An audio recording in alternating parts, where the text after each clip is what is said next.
Open Spears. Open sphere வந்து நம்ம open பால் வந்து ரியல் அனாலிசிஸில் வந்து படிச்சிருப்போம். அதே மாதிரி தான் இங்கே வந்து ஓப்பன் ஸ்பியர் வந்து பார்க்கலாம். இந்த ஓப்பன் ஸ்பியரில் வந்து என்னது அப்படின்னா ரேடியஸ் வந்து என்னது அப்படின்னா ஒரு ஓப்பன் ஸ்பியர் வந்து எடுத்திருக்கோம்.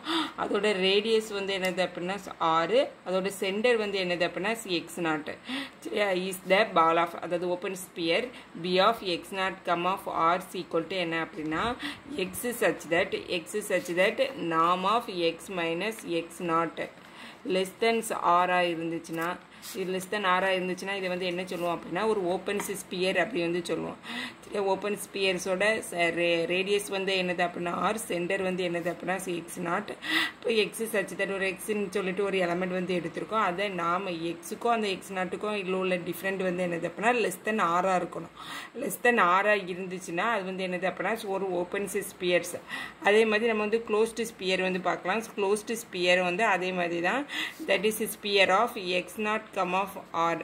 x0 கம் ஆஃப் ஆர் வந்து என்னது அப்படின்னா இதே மாதிரி எக்ஸ் சச் தட் நாம் ஆஃப் எக்ஸ் மைனஸ் x0 வந்து என்னது அப்படின்னா க்ளோஸ்ட் அப்படின்னா ஓப்பன் அப்படின்னா லெஸ் தென் ஆர் வரும். க்ளோஸ்டு ஸ்பியர் அப்படிங்கிறதுனால less than R equal to R வரும். அப்படி இருந்துச்சுன்னா அது வந்து என்னது அப்படின்னா க்ளோஸ்டு ஸ்பியர் அப்படின்னு சொல்லிட்டு வந்து அர்த்தம். அடுத்தது வந்து என்னது அப்படின்னா open unit spheres. Open unit sphere. Open unit sphere என்ன அப்படின்னா இப்போ வந்து ball of b is equal to என்னது அப்படின்னா x such that norm x வந்து என்னது அப்படின்னா less than 1 அப்படி இருந்துச்சுன்னா அது வந்து என்னது அப்படின்னா ஓப்பன் யூனிட் ஸ்பியர்ஸ். அதாவது அதே மாதிரி க்ளோஸ்டு யூனிட் ஸ்பியர்ஸ் அப்படின்னா என்ன அர்த்தம் அப்படின்னா க்ளோஸ்டு யூனிட் ஸ்பியர் அப்படின்னா எஸ் ஈக்குவல் டு என்னது அப்படின்னா எக்ஸ் சச் தட் நாம் ஆஃப் எக்ஸ் வந்து என்னது அப்படின்னா இப்போ வந்து க்ளோஸ்டு ஸ்பியர் அப்படிங்கும்போது நம்ம less than R equal to R வந்து போட்டோம். இப்போ க்ளோஸ்டு யூனிட்ஸ் ஸ்பியர்ஸ் அப்படிங்கும்போது less than R equal to 1 இருக்கும். இப்போ க்ளோஸ்டு யூனிட்ஸ் ஸ்பியர் அப்படின்னா less than R equal to 1. சரியா? அடுத்தது வந்து என்னது அப்படின்னா கன்வர்ஜஸ் வந்து நம்ம வந்து பார்க்க போகலாம். இதெல்லாம் நம்ம வந்து ரியல் அனாலிசிஸில் படித்தது அதே தான் ஃபங்க்ஷனல் அனாலிசிஸில் வரும். அடுத்தது வந்து கன்வர்ஜன்ஸ் இன் ஏ நார்ம்டு லீனியர் ஸ்பேஸ் வந்து நம்ம வந்து பார்க்க போறோம். a sequence, இப்போ வந்து a sequence xn in n is said to be converges to the element x0 வந்து என்னது அப்படின்னா belongs to n. ஒரு நார்ம்டு லீனியர் ஸ்பேஸ் வந்து எடுத்திருக்கோம். அதில் வந்து xn x0 அப்படின்னு சொல்லிட்டு வந்து 2 எலமெண்ட் வந்து அந்த நார்ம்டு லீனியர் ஸ்பேஸில் வந்து எடுத்திருக்கோம். அப்போ அது வந்து நம்ம கன்வர்ஜென்ஸ் அப்படி வந்து சொல்லணும் அப்படின்னா அந்த xn norm of xn minus x0 வந்து என்னது அப்படின்னா less than epsilon அப்படி சொல்லிட்டு வந்து இருக்கணும்.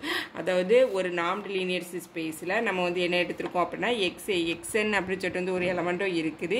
அடுத்தது வந்து x0 அப்படி சொல்லிட்டு வந்து 2 எலமெண்ட் வந்து என்னது அப்படின்னா ஒரு நார்ம்டு லீனியர் ஸ்பேஸில் வந்து இருக்குது. சரி, அது வந்து நம்ம வந்து இப்போ xn கன்வர்ஜஸ் டு x0 அப்படி வந்து சொல்லணும் அப்படின்னா n greater than or equal to m0 which implies norm of xn minus x0. இந்த டிஃப்ரென்ஸ் பிட்வீன் இந்த xn minus x0 வந்து என்னது அப்படின்னா less than epsilon அப்படி சொல்லிட்டு வந்து இருக்கணும். இப்படி இருந்துச்சுன்னா வந்து என்னது அப்படின்னா இது வந்து கன்வர்ஜஸ் அப்படி வந்து சொல்லுவோம். சப்போஸ் நம்ம இன்னொன்று வந்து என்னது அப்படின்னா xn converges to x0 அப்படின்னா இன்னொரு டெஃபினிஷன் வந்து எப்படி எழுதலாம் அப்படின்னா if xn converges to x0 அப்படின்னா limit n tends to infinity xn equal to என்னது அப்படின்னா x0 அப்படி வந்து எழுதுவோம். இது ஒரு டெஃபினிஷன்ஸ். அதாவது xn converges to x0 அப்படின்னா இன்னும் நெக்ஸ்ட் ஒன்று என்ன அப்படின்னா xn converges to x0 அப்படின்னா if and only if norm of xn minus x0 வந்து என்னது அப்படின்னா converges to 0. இது வந்து என்னது அப்படின்னா கன்வர்ஜென்ஸோட டெஃபினேஷன்ஸ். சரியா? கன்வர்ஜென்ஸோட டெஃபினேஷன் வந்து அந்த 2 எலமெண்ட் நார்ம்டு லீனியர் ஸ்பேஸில் xn x0 அப்படின்னு சொல்லிட்டு 2 எலமெண்ட் வந்து எடுத்தோம்னா அந்த 2 எலமெண்டோட டிஃப்ரென்ஸ் வந்து என்னது அப்படின்னா லெஸ் தென் எப்சிலாங் அப்படி சொல்லிட்டு வந்துருக்கும். ஒரு first definition. Suppose xn converges to x0 அப்படின்னா limit n tends to infinity xn equal to x0 அப்படி வந்து எழுதலாம். Suppose xn converges to x0 அப்படின்னா if and only if norm of xn minus x0 வந்து என்னது அப்படின்னா கன்வர்ஜஸ் டு 0 அப்படி சொல்லி வந்து கிடைச்சிருக்கும். நெக்ஸ்ட் வந்து என்னது அப்படின்னா ஒரு காட்சி சீக்வன்ஸோட டெஃபினேஷன் வந்து பார்க்கலாம். இதுவும் ஆல்ரெடி நம்ம ரியல் அனாலிசிஸில் படித்ததே தான்.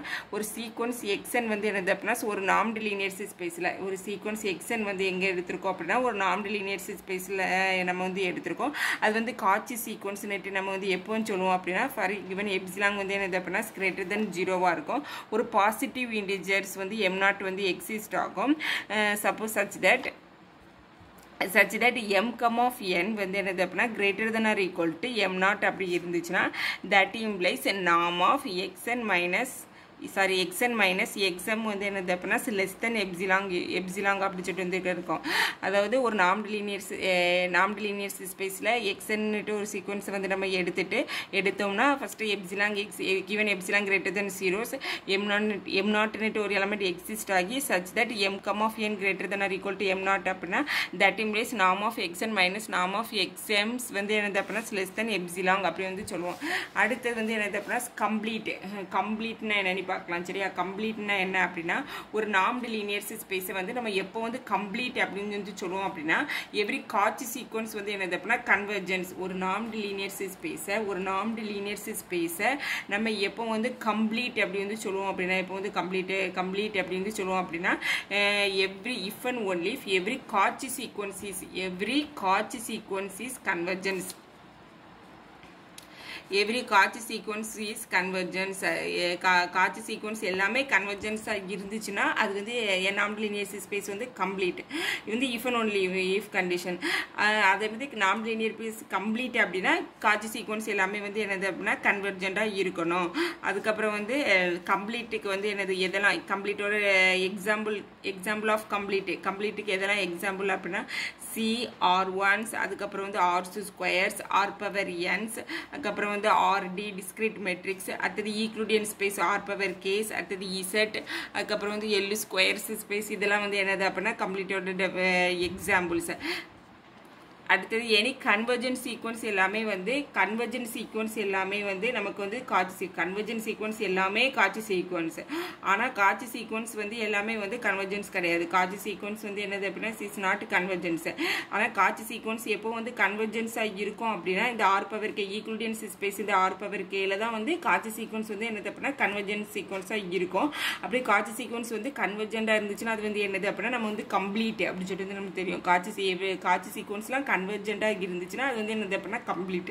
ஆனால் கன்வர்ஜென்ட் சீக்வன்ஸ் எல்லாமே காட்சி சீக்வன்ஸ் தான். ஆனால் காட்சி சீக்வன்ஸ் வந்து என்னது அப்படின்னா கன்வர்ஜென்ட் கிடையாது. காட்சி சீக்வன்ஸ் வந்து எப்போ கன்வர்ஜென்ட்டாக இருக்கும் அப்படின்னா இந்த ஈக்ளூடியன்ஸ் ஸ்பேஸ் R பவர் கே இந்த R பவர் கேன்னுட்டு இந்த ஈக்ளூடியன்ஸ் ஸ்பேஸில் மட்டும்தான் காட்சி சீக்வன்ஸ் எல்லாமே வந்து கன்வர்ஜென்ட்டாக இருக்கும்.